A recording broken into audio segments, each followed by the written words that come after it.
Okay, so for this test, we are not going to do any scuffing.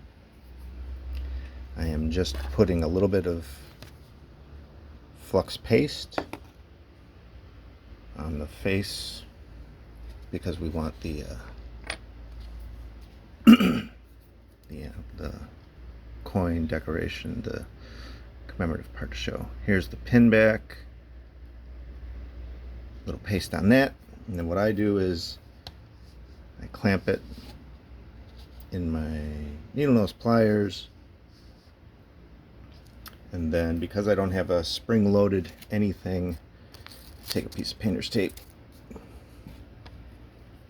and I tape the handle so it keeps it in place, and that I just set down right there so it's pressured down. I'm going to pause here and I'm going to cut some pieces of solder. So the first time I did this I had too much solder. I think this might still be too much, but I just nudge them around so they're at the seam, so when they liquefy hopefully they will wick in. Well, now we see how this goes. I'm using the little Benzomatic torch.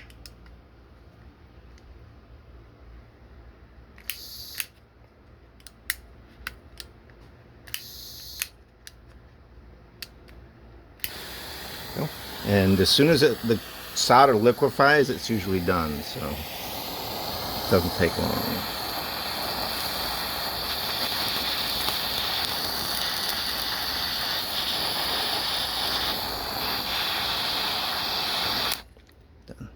You can kind of see when it pools and suddenly flattens out and flows out.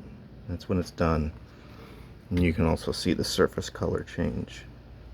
I'm going to dunk this in water to cool it real quick. Now that one, I had the heat on a little longer than my first two tests. And I don't know if you can make it out, but it's got a bit of an amber, which means that I had that heat on it long enough that it started to heat the whole coin, which I didn't want, but for a test we'll survive. Alright, so now I'm going to pause again and set up my next one. Alright, for this one I'm going to use a Dremel and I'm going to grind where I'm going to solder.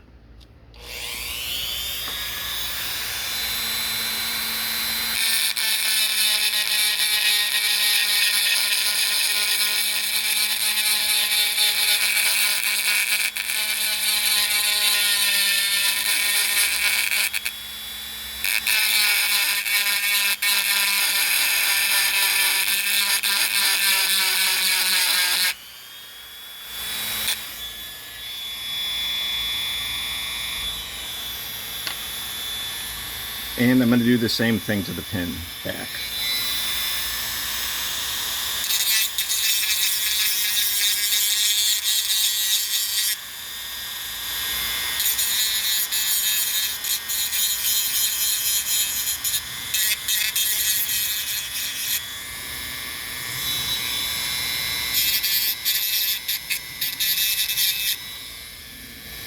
Okay. Can't get it to focus on there. There we go. It's close enough. Alright, now we're going to set up the soldering the same way as I did before. A little solder on each side, put it in the wire, in the needle nose pliers to set it in place. Okay, we're all set up for this one. Hopefully I can get this one a little quicker. Sorry for the cam work.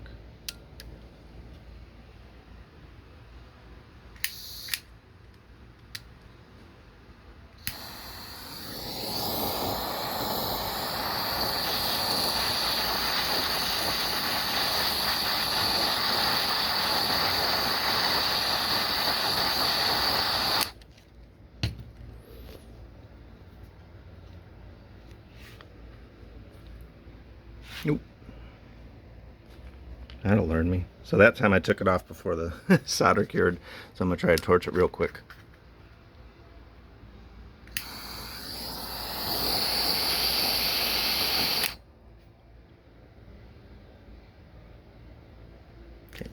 Now I'm going to wait for that to settle in.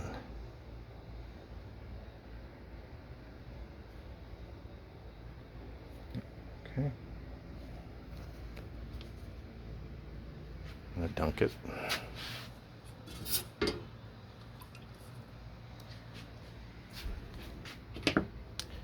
All right, pausing. All right, so on the left was the first one I did, no scuffing. The one on the right is the scuffing that I accidentally lifted the back off before the solder had solidified, and then I reheated it quickly and reflowed it. I actually think the reflowing, it almost makes it look like it came out better, which in a sense it would have.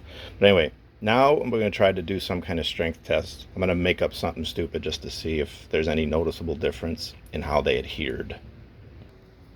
Okay, this is probably the dumbest thing I could come up with. I'm going to just kind of let gravity swing a hammer at the end. I've got the pin secured in the vise. This is the non-scuffed version.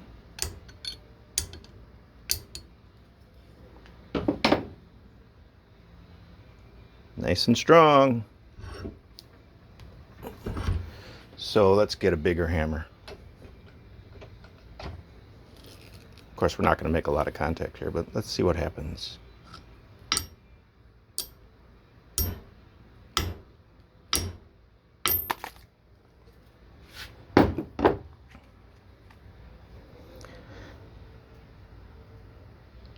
Happy to say, the pin broke before the solder.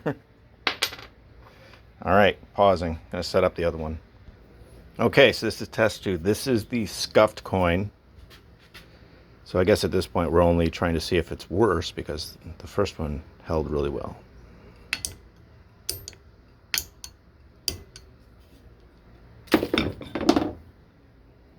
Looking good. All right, let's see if we can hit it with the biggie.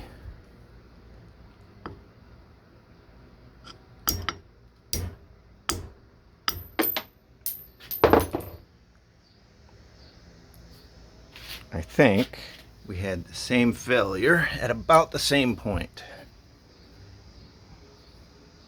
Yep.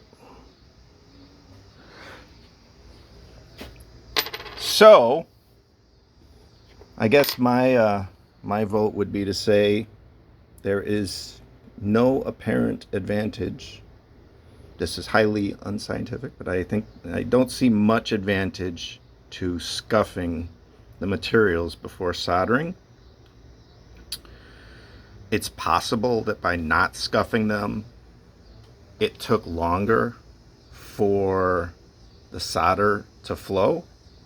I have no way to prove or deny that, so that's purely hypothetical. So I would just say at that point, if you don't have the means to scuff it, maybe use sandpaper if you're really waffling, but if you don't scuff it, you should probably be fine. The key thing I still think is don't overheat it, because the hotter it gets, the more the coin discolors, which you might want. And like a lot of soldering, you want all the pieces to get hot. You don't want to heat the solder, you want to heat the pin back and the coin surface right where the solder is going, so that the solder will melt. It's going to melt quick. But if the solder melts first, and you saw it a couple times, if the solder melts first, it just stays like little bubbles until the metals heat up enough.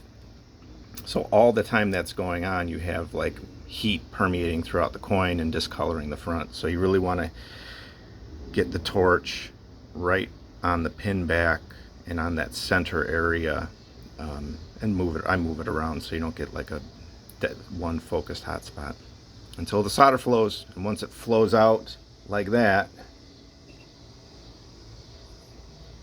I take the heat away. The minute I see it start to flow out, I just yank the torch away because I know it's done at that point. All right, that's it.